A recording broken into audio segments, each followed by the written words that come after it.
যদি এই দেশ এবং মাটির প্রতি ভালোবাসা থাকে, যদি সত্যি এই দেশের মানুষকে ভালোবেসে থাকেন, তাহলে একা একা থাকেন না। একা থাকার দুঃখ বড় উঠা। চলে আসেন, আমাদের কাছে আসেন, আমরা কাশেমপুরে আপনাদেরকে ভালো জায়গা করে দেব। তাইলে আমাদের এত এত সন্তান এই জন্যই জীবন দিয়েছে যে তাদের রক্তের উপর দিয়ে এখানে চাঁদাবাজি হবে, তাদের রক্তের উপর দিয়ে এখানে দখল বাণিজ্য চলবে, তাদের রক্তের উপর দিয়ে এখানে ঘুষ বাগ বাটোয়ারা চলবে, এইখানে নিরীহ মানুষকে মামলা দিয়ে মামলা বাণিজ্য চলবে। এই জন্য কি আমাদের সন্তানেরা জীবন দিয়েছে? নো। তাদের একটাই স্লোগান ছিল, উই ওয়ান্ট জাস্টিস। আমরা ন্যায় বিচার চাই, আমরা দুর্নীতি চাই না, আমরা বৈষম্যহীন বাংলাদেশ চাই।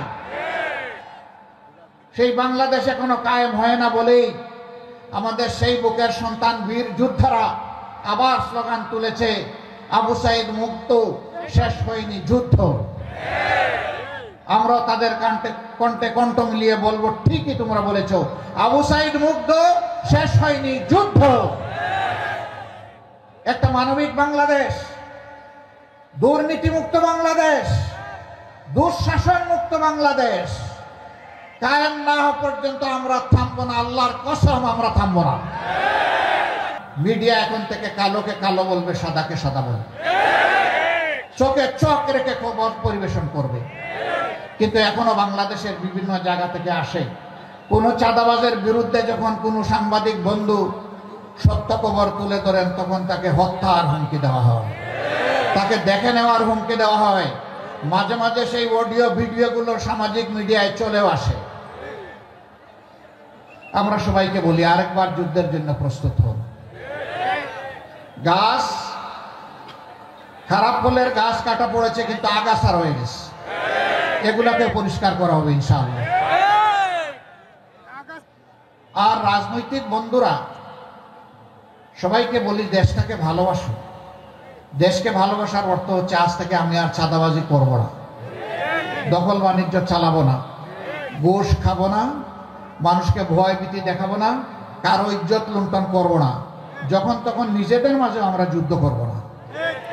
অনেক সময় নিজেদের মাঝে যুদ্ধ হয় না, পদ পায় নাই, পদবি পায় নাই, দুই দিক থেকে লেগে যায়, নিরীহ মানুষ অথবা নিজের কর্মীকে অনেক সময় মেরে ফেলে।